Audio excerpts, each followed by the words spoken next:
नमस्कार. सोयाबीन शेतीशाळेच्या आजच्या पाठामध्ये तुम्हा सर्वांचं मनापासून स्वागत. मंडळी, आपण आत्तापर्यंत एकात्मिक कीड व्यवस्थापनाचे म्हणजेच IPMचे विविध उपाय वापरून सोयाबीन पिकावर पडणाऱ्या किडीचं कसं नियंत्रण करायचं हे पाहिलं. पण असं होऊ शकतं की एकात्मिक कीड व्यवस्थापनाचे उपाय करूनही आपल्या शेतात काही प्रमाणात कीड येते. अरे देवा, ये र माझ्या मागल्या कीड न जाई बोंबल्या. असलाच प्रकार आहे हो. मग सर, एवढं महाभारत केल्यावर काय करायचं? रासायनिक कीटकनाशक बी मारायचं का काय? अक्का, असं एकदम घाई करू नका. जेव्हा सापळा पिकं, वेगवेगळे सापळे, पूर्व मशागत इत्यादी उपाय केल्यावरही कीड शेतात येते, तेव्हा एकात्मिक कीड व्यवस्थापनाच्या तत्वानुसार आपण शेतामध्ये पुढचा उपाय वापरू शकतो. तो उपाय म्हणजे जैविक कीटकनाशकांचा. या जैविक कीटकनाशकामध्ये कृत्रिम रसायनं नसतात, फक्त नैसर्गिक घटक असतात. म्हणजे निसर्गामध्येच असणाऱ्या विविध वनस्पती, जीवाणू, विषाणू आणि बुरशा वापरून ती तयार केलेली असतात. आता ही जैविक कीटकनाशकं कशी काम करतात सांगतो. त्यांच्यामध्ये किडीला टार्गेट करणारे घटक असतात आणि त्या घटकामुळे कीड आजारी पडते, तिचं खाणं बंद होतं व ती हळूहळू मरते. पण शेतातील इतर सजीवावर त्यांचे विपरीत परिणाम होत नाहीत. या कीटकनाशकांचा अजून एक फायदा म्हणजे त्यांचं लवकर विघटन होतं आणि त्यांचे अंश पिकामध्ये राहत नाहीत, त्यामुळे ते मानवी आरोग्यासाठी जास्त सुरक्षित आहेत. शिवाय यांची किंमतही खूपच कमी असते, त्यामुळे आपल्या खिशावरही जास्त भार पडत नाही. चला बघूया, सोयाबीन पिकावर पडणाऱ्या कोणत्या किडीसाठी कोणती जैविक कीटकनाशके वापरायची ते. सुरुवातीला तुमच्या आमच्या परिचयाचं निमार्क. घरच्या घरी निमार्क कसा बनवायचा हे तर आपण बघितलेलंच आहे. निमार्कचा वापर करून आपण रस शोषणाऱ्या किडी व लहान अळ्यांना नियंत्रणात ठेवू शकतो. निमार्क कसा तयार करावा व तो कसा वापरावा हे माहीत करून घेण्यासाठी हा व्हिडिओ नक्की पहा. आता पाहू दशपर्णी अर्क. निमार्कप्रमाणेच दशपर्णी अर्कही आपण बनवायला शिकलो आहोतच की. दशपर्णी अर्कामुळे सोयाबीन पिकावरील विविध किडी आणि रोगांचा प्रतिबंध करता येतो. दशपर्णी अर्क कसा तयार करावा व तो कसा वापरावा हे माहीत करून घेण्यासाठी हे 2 व्हिडिओ नक्की पहा. चला आता पाहू पुढचं जैविक कीटकनाशक. ते आहे ब्युवेरिया बॅसियाना. ही एक परोपजीवी बुरशी म्हणजेच दुसऱ्या जीवावर जगणारी बुरशी आहे. ही बुरशी सोयाबीन पिकावर येणाऱ्या पतंगवर्गीय किडींचं व रस शोषणाऱ्या किडींचं नियंत्रण करते. सोयाबीनबरोबरच ती कडधान्य, भाजीपाला व फळझाडावर येणाऱ्या आळीवर्गीय किडीवरही खूप उपयुक्त ठरते. एकरी तुम्हाला 1 किलो ब्युवेरिया बॅसियाना लागेल. ही बुरशी पिकावर फवारण्यासाठी 4 ते 5 ग्रॅम बुरशी 1 लिटर पाण्यात याप्रमाणे मिसळून घ्यावी. बाजारात वेगवेगळ्या कंपन्यांच्या वेगवेगळ्या नावानं ही बुरशी मिळते. राहुरी येथील महात्मा फुले कृषी विद्यापीठानं देखील फुले ब्युवेरिया या नावाने ही बुरशी बाजारात आणली आहे. ती तुम्हाला 200 रुपये प्रति किलो या दराने मिळेल. चला अजून एक जैविक कीटकनाशक पाहू. ते म्हणजे बॅसिलस थुरिंजेन्सिस. ओ सर, थांबा. 1 झालं, 2 झाली तेवढी नावं मी लक्षात ठेवली, पण तुम्ही तर तर्राटच निघालाव. आधी सांगा, ही असली नावं लक्षात कशी ठेवायची? ही तर आमासनी आमच्या पोरांची नावं लक्षात राहत नाहीत. ती बी सोपी, चिंट्या, पिंट्या, खुंट्या. हे तर काहीतरी वेगळंच. ही असली वेडी वाकडी नावं घेताना जीभेला वळसा पडून जीवच जायचा. अक्का, तुम्ही अजिबात काळजी करू नका. त्यावरचा उपाय मी तुम्हाला या पाठाच्या शेवटी सांगणार आहे. आता हाताची घडी तोंडावर बोट ठेवून फक्त ऐकून घ्या. तर हा बॅसिलस थुरिंजेन्सिस म्हणजेच BT हा एक जीवाणू आहे. सोयाबीनवर येणाऱ्या पतंगवर्गीय किडींच्या आळ्याचं तो नियंत्रण करतो. हे जीवाणू आळीनं खाल्ले की तिला अर्धांगवायू होतो, म्हणजेच तिला लकवा मारतो व तिचं खाणं बंद होतं आणि ती मरते. मंडळी, ही फवारणी केल्यावर तुम्हाला काही ठिकाणी शेतात ही आळी फिरताना दिसली तरी टेन्शन घेऊ नका. बीटीची फवारणी केल्यानंतर ही आळी मरायला साधारण 72 तास लागतात. कळलं? तर एकरी 200 ते 400 मिली इतक्या प्रमाणात बीटी लागतो. 2 मिली बीटी 1 लिटर पाणी या प्रमाणात मिसळून पिकावर फवारणी करावी. सोयाबीनबरोबरच तो कोबी, टोमॅटो, वांगी, कापूस, भेंडी, सूर्यफूल इत्यादी पिकावरील पतंगवर्गीय किडीच्या नियंत्रणासाठीही उपयुक्त ठरतो. 250 मिलीच्या बाटलीची किंमत आहे साधारण 250 रुपये, म्हणजेच 1 मिली बीटीसाठी 1 रुपया. मस्त आहे की नाही? सोयाबीनसाठी अजून एक मस्त जैविक कीटकनाशक आहे, ते म्हणजे नोमुरिया रिलेई. अहो अक्का, असं रागारागानं माझ्याकडे बघू नका, जास्त लोड घेऊ नका. हा नावाचा मुद्दा मी नंतर निकालात काढणारच आहे, तोवर जरा धीर धरा.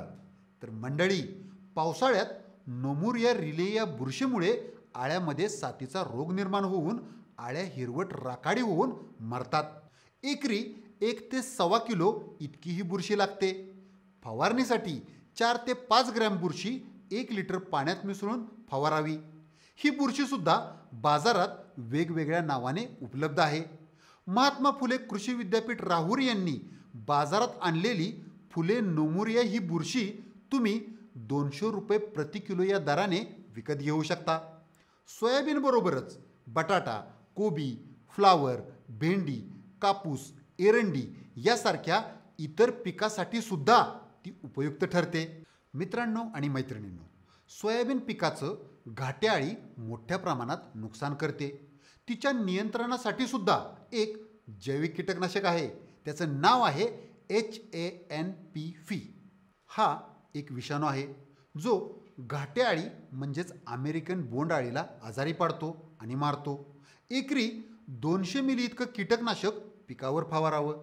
त्यासाठी 2 मिली कीटकनाशकासाठी 1 लिटर पाणी हे प्रमाण वापरावं. सोयाबीनबरोबर हे जैविक कीटकनाशक हरभरा, तूर, टोमॅटो, सूर्यफूल, कापूस यासारख्या पिकावरील घाट्याळीच्या म्हणजेच अमेरिकन बोंडआळीच्या नियंत्रणासाठीही उपयुक्त आहे. राहुरी येथील महात्मा फुले कृषी विद्यापीठाने फुले हेलिओकिल या नावानं हा विषाणू बाजारात आणला आहे. त्याची 250 मिलीची बाटली तुम्हाला साधारण 400 रुपयामध्ये मिळेल. मंडळी, अजून एक मस्त विषाणू आहे, तो आहे SLNP.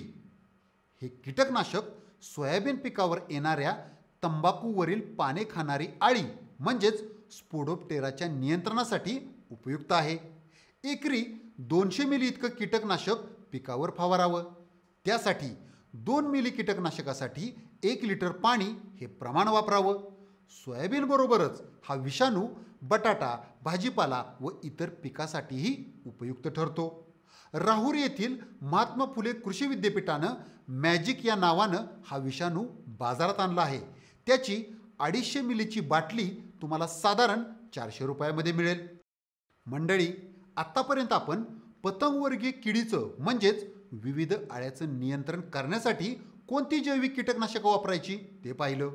पण सोयाबीन पिकाचं मावा, पांढरी माशी, फुलकिडे, तुडतुडे, पिट्या डेकून यासारखे रस शोषणारे किडेही नुकसान करतात. त्यांच्या नियंत्रणासाठी सुद्धा वेगवेगळे उपाय आहेत. त्यातलाच एक मस्त उपाय म्हणजे व्हर्टिसिलियम लेकॅनी. मित्रांनो आणि मैत्रिणींनो, ही सुद्धा एक बुरशीच आहे जी रस शोषणाऱ्या किड्यांच्या शरीरात प्रवेश करते आणि त्यांना 48 ते 72 तासामध्ये मारून टाकते. 1 एकरासाठी साधारण 1 ते 1.5 किलो इतकं प्रमाण पुरेसं आहे. फवारणी करताना 4 ते 5 ग्रॅम बुरशीसाठी 1 लिटर पाणी हे प्रमाण वापरावं. सोयाबीनबरोबरच हे जैविक कीटकनाशक द्राक्ष, डाळिंब, पेरू, सीताफळ, मोसंबी, इतर फळझाडे, भाजीपाला इत्यादी पिकावरील रस शोषणाऱ्या किड्यांच्या नियंत्रणासाठीही कामाला येतं. बाजारात वेगवेगळ्या नावानं ही बुरशी मिळते, पण महात्मा फुले कृषी विद्यापीठ राहुरी यांनी फुले बगीसाईड या नावानं ही बुरशी बाजारात आणली आहे. ती तुम्ही 200 रुपये प्रति किलो या दराने विकत घेऊ शकता. मंडळी, आपल्यातल्या बऱ्याच शेतकऱ्यांना हुमणी या किडीचा विशेष त्रास होतो आणि ही हुमणी जमिनीच्या आत राहून आपल्या पिकांची मुळं खाते. आता ती जमिनीच्या आत असल्यानं तिचं नियंत्रण करणं म्हणजे एक डोकेदुखीच होऊन बसते हो.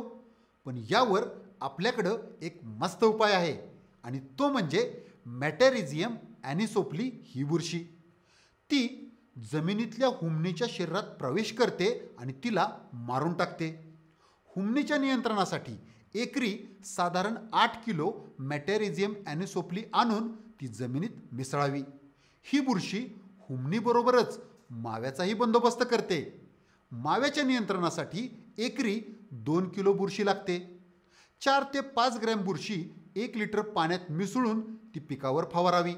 ही बुरशी सोयाबीनबरोबरच ऊस, भुईमूग, मिरची, ज्वारी, बाजरी इत्यादी पिकावरीलही मावा किडीच्या नियंत्रणासाठी सुद्धा उपयुक्त आहे. हिचा मार्केटमध्ये दर आहे 200 रुपये प्रति किलो. तर मंडळी, ही होती जैविक कीटकनाशकं जी तुम्हाला कीड नियंत्रणामध्ये मोलाची मदत करतील आणि ते सुद्धा जीवसृष्टीला कमीत कमी इजा करून. आता खूप महत्त्वाचा मुद्दा आणि तो म्हणजे या अवघड नावाचं काय करायचं. अक्का, हा चार्ट बघा.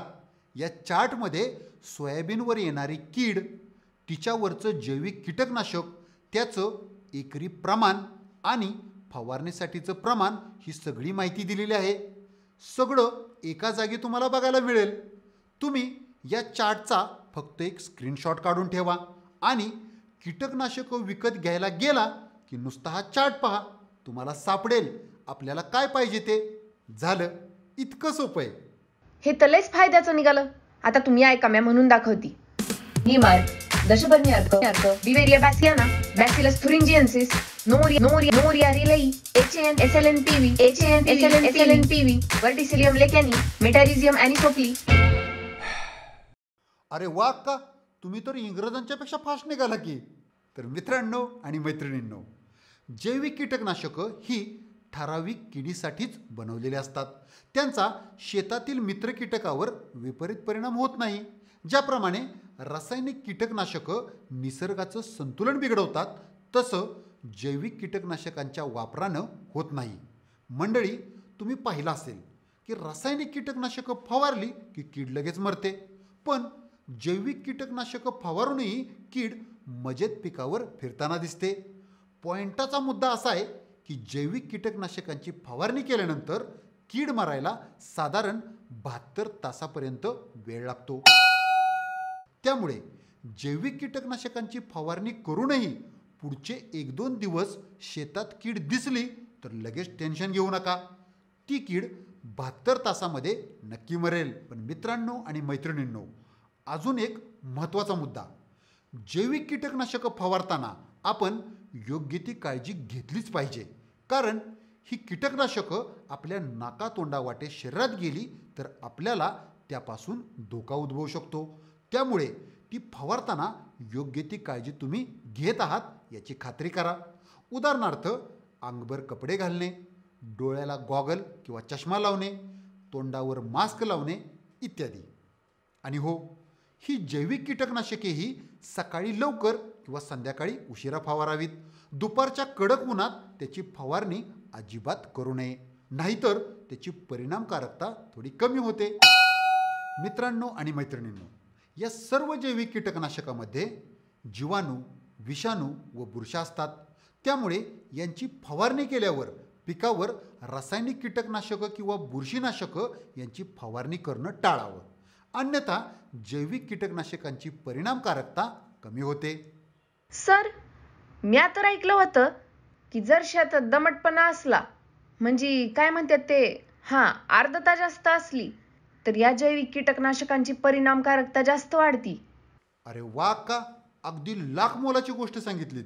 तर बहिणींनो आणि भावांनो, एवढं डोक्यात नीट करून ठेवा.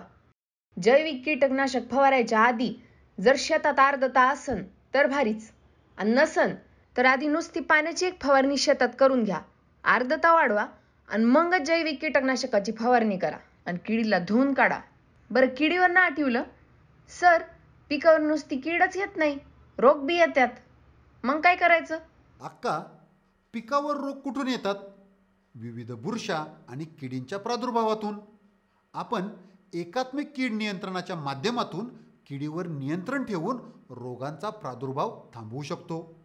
पिकावर बुरशीजन्य रोग येऊ नयेत म्हणून आपल्याला विविध रासायनिक बुरशीनाशकं पिकावर फवारावी लागतात. पण ती फवारून सुद्धा पिकावर रोग येणार नाहीत याची कोणतीही खात्री नसते. आणि पिकावर रोग एकदा आले की मग मात्र आपली खैर नाही. कारण एकदा रोग आले की त्यांच्यावर निवारणात्मक उपाय आपल्याला करता येत नाहीत. अरे देवा, मग काय करायचं हो सर? अक्का, घातक रोग आपल्या पिकावर येऊच नयेत म्हणून आपण काही उपाययोजना करू शकतो. त्यासाठी रोगप्रतिकारक वाणांची निवड करावी. पेरणीपूर्वी बियाण्याला बीज प्रक्रिया करावी, म्हणजेच FIR. लक्षात आहे ना? सुरुवातीपासून दशपर्णी, निमार्क यांची वरचेवर फवारणी घ्यावी. या रोगांच्या प्रसाराला कारणीभूत असलेल्या रस शोषणाऱ्या किडी नियंत्रणात ठेवाव्यात. यासाठी चिकट सापळे, प्रकाश सापळे लावावेत. समजा आपल्या शेतामध्ये 1-2 ठिकाणी काही झाडावर येलो मोझॅक, सोयाबीन मोझॅक यासारख्या विषाणूजन्य रोगांचा प्रादुर्भाव दिसला तर अशा झाडांना तात्काळ उपटून नष्ट करावे, म्हणजे रोगांचा प्रसार होण्यास आळा बसेल. आधीच्या वर्षी सोयाबीन पिकावर यापैकी एखाद्या रोगाचा प्रादुर्भाव झाला असल्यास त्याच शेतात चालू वर्षी सोयाबीन पीक घेणं टाळावं, म्हणजे पिकांची फेरपालट करावी. एवढं केलं की आपल्या पिकावर रोग येण्याची शक्यता खूपच कमी होते. चला, आज आपण काय शिकलो ते पाहूया. जैविक कीटकनाशकं म्हणजे काय व ती कशापासून बनलेली असतात ते आपण पाहिलं. जैविक कीटकनाशकं निसर्गासाठी, माणसासाठी कशी सुरक्षित असतात हे सुद्धा आपण समजून घेतलं. कोणत्या किडीसाठी कोणती जैविक कीटकनाशकं वापरावीत, त्यांचं प्रमाण किती असावं याची सविस्तर माहिती आपण घेतली. जैविक कीटकनाशकं फवारल्यावर कीड मारायला साधारण 72 तासापर्यंत वेळ लागू शकतो हे सुद्धा आपण समजून घेतलं. जैविक कीटकनाशकांची फवारणी करताना कोणती काळजी घ्यावी ते आपण पाहिलं. आणि पिकावर कीड व बुरशांच्या माध्यमातून रोग येऊच नयेत म्हणून कोणते उपाय करावेत हे सुद्धा आपण पाहिलं. त्यामुळं अक्का, आता तुम्ही किडीचं टेन्शन घेऊ नका, हसत खेळत शिका.